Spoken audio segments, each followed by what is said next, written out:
You've got courage to lead. Courage to lead.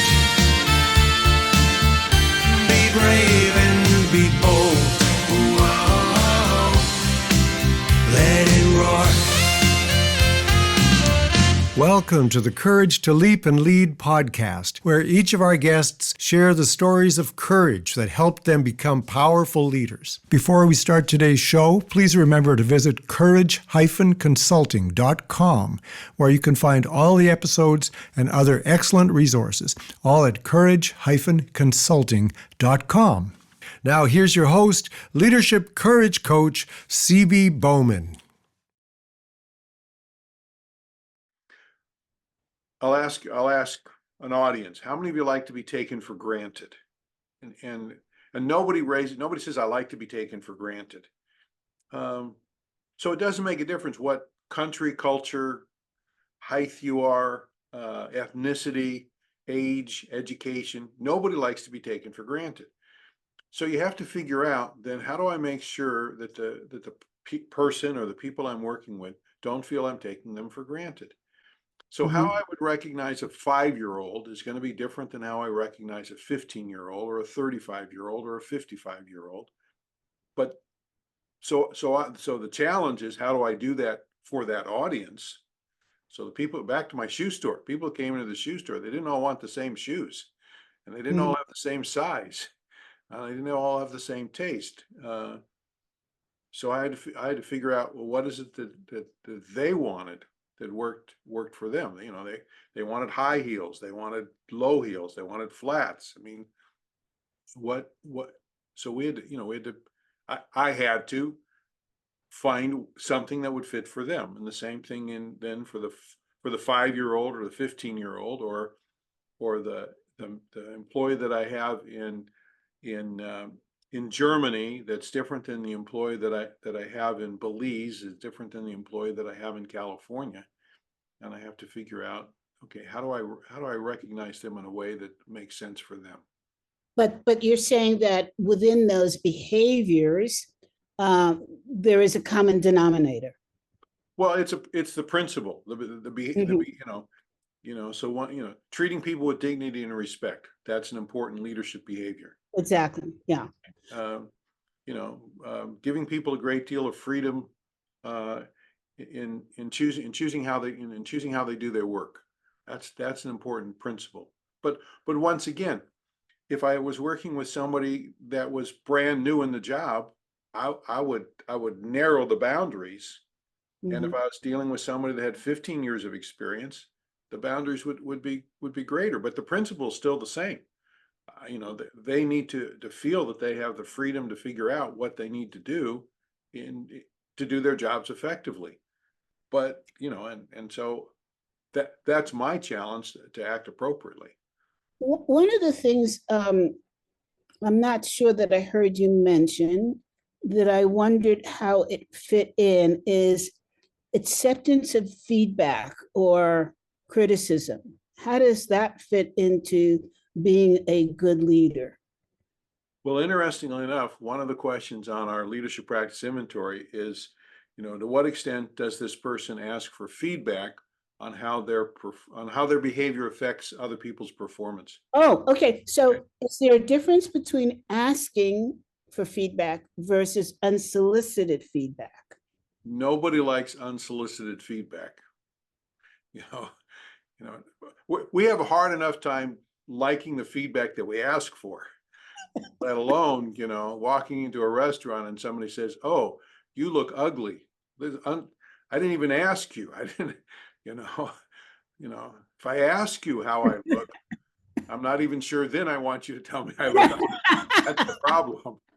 But unsolicited, no, nobody likes unsolicited feedback. Of these 30 behaviors, this one that says I ask for feedback is at the bottom. That's the one that people indicate that is the least likely of the 30 behaviors that they engage in. And yet it's one of the most critical, because if you don't have a baseline, if you don't know how you're doing, then there's no way that you can improve on how it is that you're doing. The challenge for us is that most other people aren't very comfortable giving us feedback, even when we ask for it. So typically, I'm so excited about this subject. Is there a way that a good leader or good leadership gives feedback as well as solicits it? well, I mean, there's clearly rules for giving good feedback. It's timely, it's specific. I mean, it's tied to something that people can understand. The knack in asking for it is at least twofold. One is you have to prepare people to give you feedback. You have to, because they're not used to doing it, and particularly in a power difference. I mean, it's one thing maybe for a colleague to be able to say, so, how did I do then? But if you're their supervisor, then they have to be very careful on what it is that they're going to say, because there's a concern about then, well, how will you view them? So a couple pieces of advice that I give people is one is you have to ask for it a lot. You have to ask for it a lot before people believe that. So when I was the dean of the school, I would say that, I would say in a performance appraisal, for example, I would say, so what is it that I could do better that would help you do your job? Oh no, you're doing a great job, Barry. It's really great. No, I know I'm not that good. I know that there's things I could be doing. What would they be? Oh no, I can't think of anything. You're just, you're okay. So fine, thank you. I'm perfect. Great. So great. Not very helpful, because I really would like to do, I really would like to do a better job for you. So I have to spend a lot of time with that. What helps to get feedback is to be asking for something more specific. So, so asking about something like, I'll give an example. I just had one the other day. okay. So I have somebody that I work with who is in the Philippines, and we're bringing him up to speed on things that need to be done. And, he has a project list. He's an amazing young man. And he kept asking me questions that I felt like at this point he should know the answers. And I was getting upset. And finally, something clicked in my head. And I said, you're upset at the wrong thing. What you need to do is ask him how you could have better worded it so that he understood. What we found out, this was really interesting. I was saying to him, create a post. And he kept asking, well, I don't understand. What do you mean? So it turns out that the word post in his language and his experience meant a short, like, paragraph or words. In my world, in my views, a post was something you put on LinkedIn with a photograph and a description and everything. And so I said, oh my God, what an easy fix. And so I showed him a picture of a post in LinkedIn. And I said, this is what, and he said, oh my, now I understand why you keep using that word post. And then I said to him, okay, the next assignment, reword it for me so that you would understand it. And I learn how to communicate to you.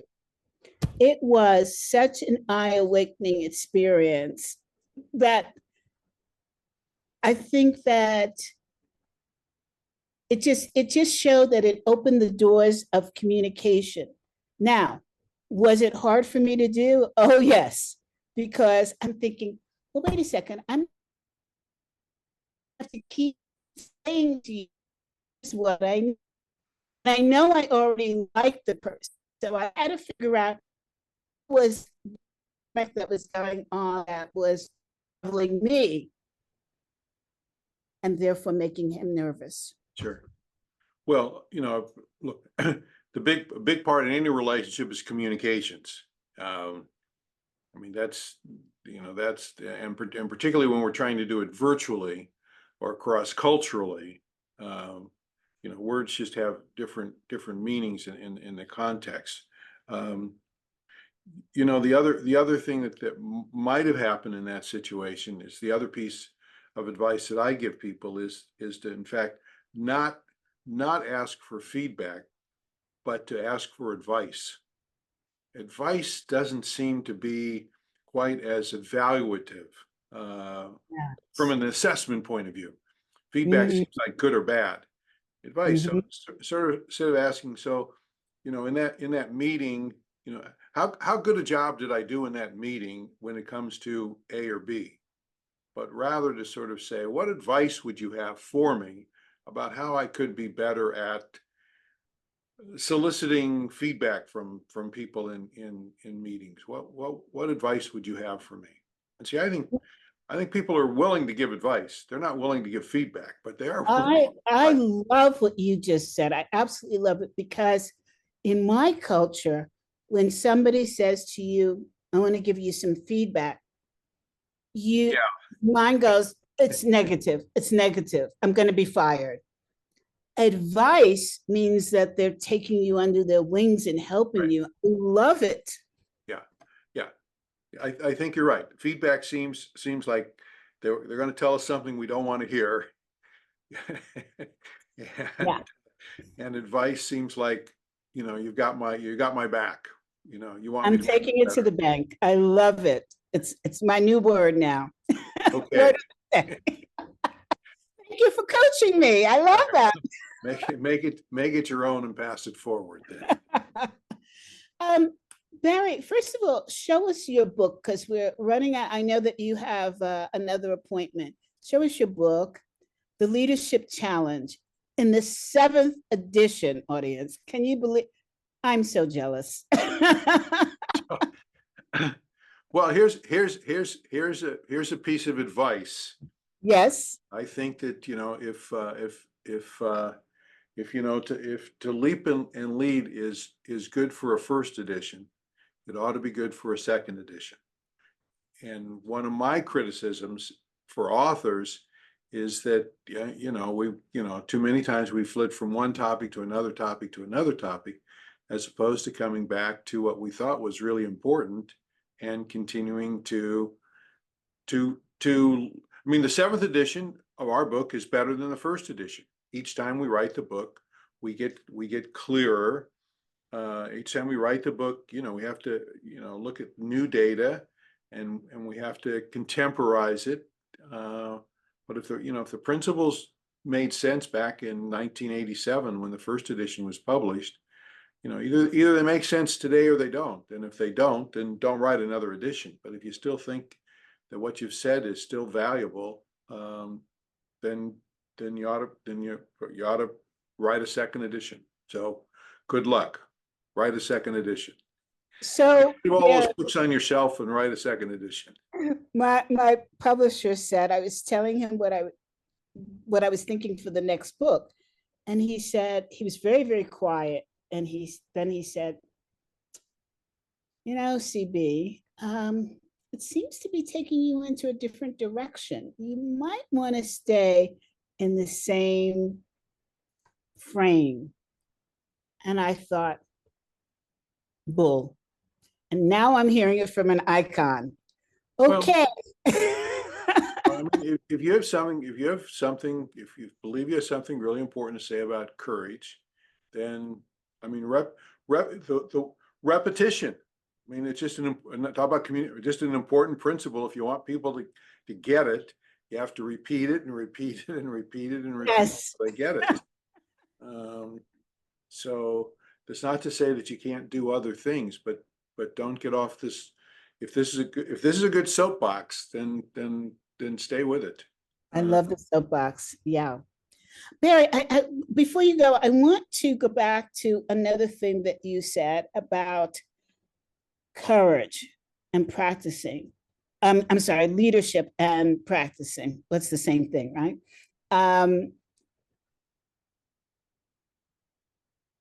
Leaders, that question, are leaders born or are they made? How often, I mean, do you have to practice leadership day in and day out? And when is it that you really get good at it? Every day. Every day you can get better at it. When do you master it? Talk to any master, and they will tell you, Yo-Yo Ma practices the cello 5 hours a day.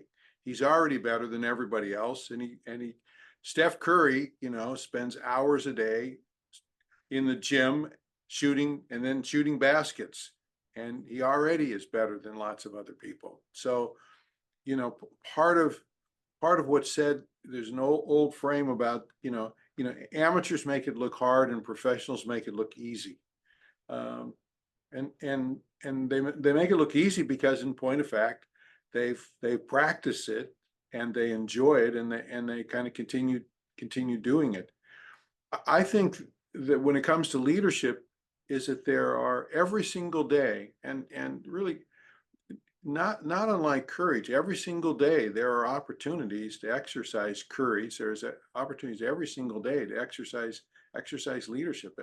Too often, I think, courage or leadership, we think about them, I can't make this big enough on the screen, think about them as really big kinds of things. But in point of fact, courage and leadership, may happen when, you stand up, you speak out in a meeting, you let somebody in on the traffic, you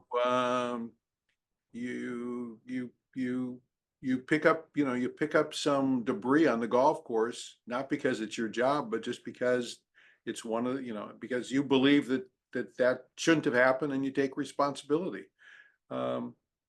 Barry, God, I want more time with you. Leaders that have failed in the public's eye. I mean, we just had this CEO commit suicide, that CEO commit suicide, and it's hidden under some other ailment. Are they failing at leadership and therefore don't have a way of coming back?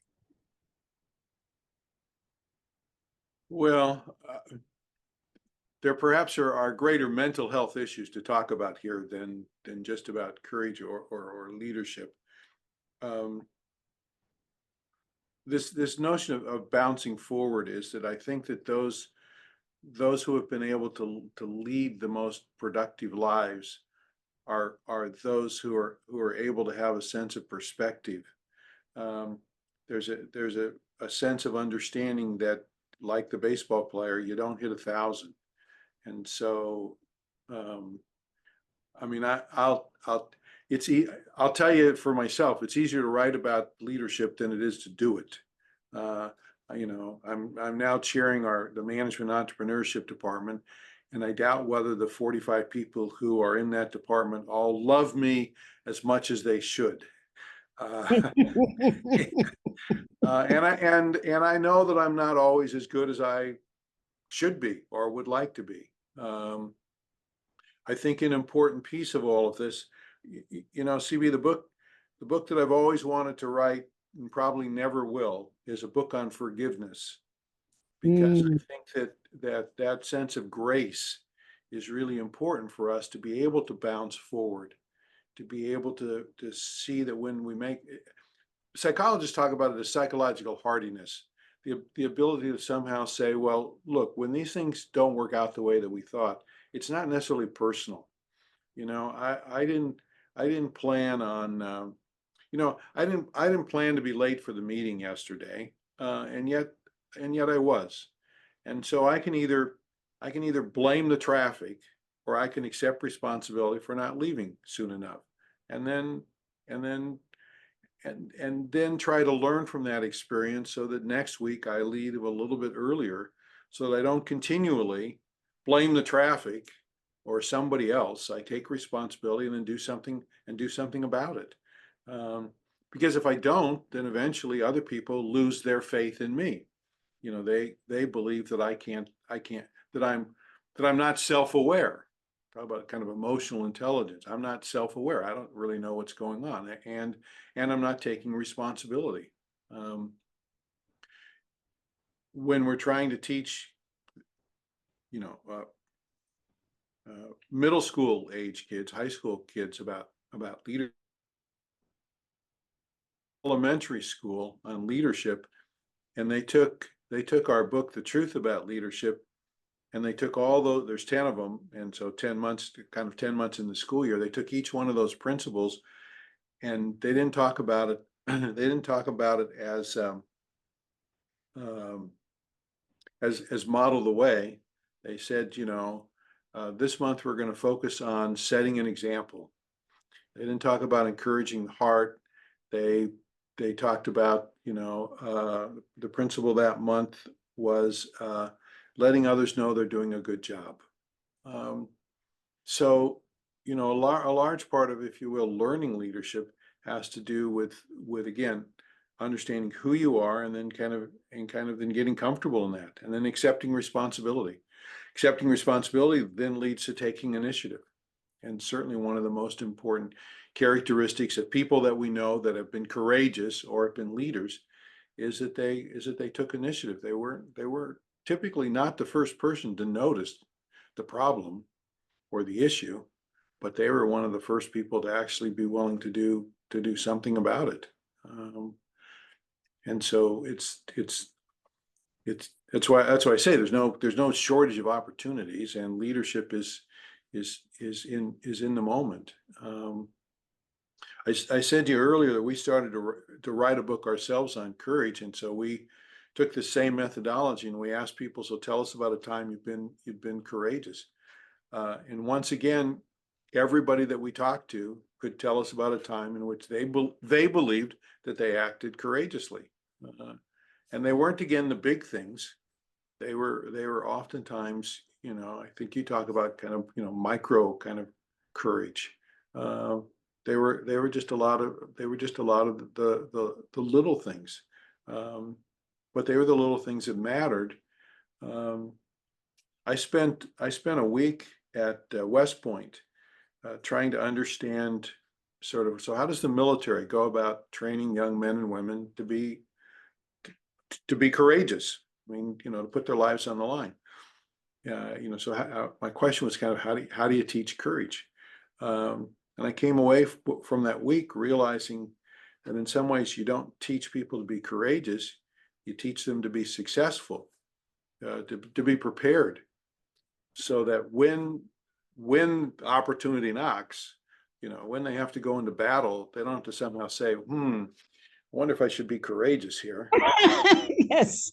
You know, this is the firefighter doesn't, you know, the paramedic. I mean, you know, gee, this person looks like they're dying. I wonder what I should do.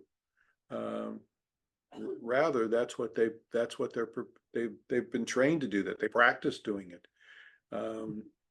In the classroom, we practice. You know, we practice. So here's an opportunity to think about, you know, what it means to color outside the lines, and how do you feel about it, and what helped and what didn't help in doing that. Or so I think both, you know, courage, or Jim and I are just beginning to write a second edition for a book we published almost 20 years ago called Encourage the Heart. And one of the first things that we say is that encourage and courage have the same root of the word heart. Yes, that's right. And that's where it's got to come from. So Barry, thank yes. you. Yes, I have so many more questions. I hope you'll come back. Sure. Sure, we can. That's exactly what my husband said when I proposed to him. Sure. What took you so long? Barry, thank you so much for your wisdom and insight and for helping leaders become better leaders, helping leaders understand what's inside of them over so many years. Thank you. My pleasure. Thanks for the opportunity to chat. And, you know, and like your husband, I'll keep coming back. So. Okay. All right. All right. We'll see you now. Okay, everybody, I'll see you next week. That's all I can say to end this wonderful conversation. And I won't say the end. It's a series. Bye now.